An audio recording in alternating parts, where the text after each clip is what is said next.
પહેલગામ હુમલામાં ભાવનગરના મૃતક પિતા પુત્રના મૃતદેહને ઘરે લાવતા મુખ્યમંત્રી ભૂપેન્દ્ર પટેલ સહિત ભાજપના નેતાઓએ શ્રદ્ધાંજલિ આપવા માટે પહોંચ્યા હતા। ભારે હૈયે તમામ લોકોએ શ્રદ્ધાંજલિ આપી હતી। પરિવારમાં શોકનો માહોલ જોવા મળ્યો હતો। પહેલગામમાં જે આતંકી હુમલો થયો, પ્રવાસીઓ પર જે આતંકી હુમલો થયો, 26થી વધુ લોકોના મોત થયા, જેમાં ભાવનગરના પિતા પુત્રનો પણ સમાવેશ થાય છે। મૃતક પિતા પુત્રના મૃતદેહને ઘરે લાવવામાં આવ્યો હતો, ત્યારે મુખ્યમંત્રી ભૂપેન્દ્ર પટેલ સહિત ભાજપના નેતાઓ દ્વારા મૃતદેહને શ્રદ્ધાંજલિ આપવામાં આવી હતી। સીએમ ભૂપેન્દ્ર પટેલ ભાવનગર પહોંચ્યા હતા અને મૃતક પિતા પુત્રને શ્રદ્ધાંજલિ આપતા દ્રશ્યો જોવા મળ્યા હતા। ત્યારે ભારે હૈયે પરિવારજનોએ શ્રદ્ધાંજલિ આપી હતી।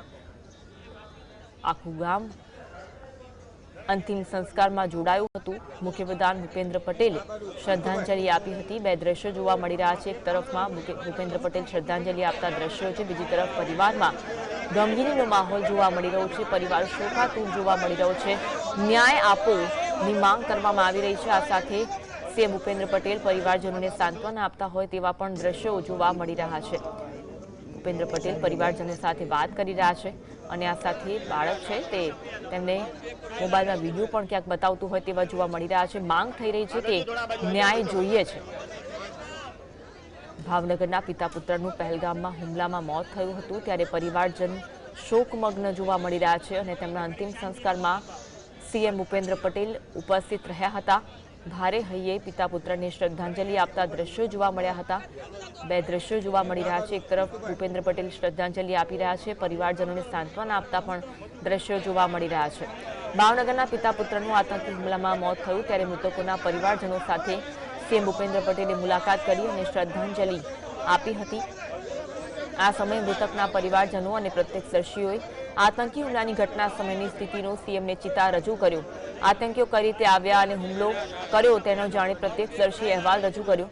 જોકે તે સમયે સેનાના કોઈ જવાન કે પોલીસ પણ ન હોવાને લઈ ભારોભાર નારાજગી વ્યક્ત કરવામાં આવી હતી।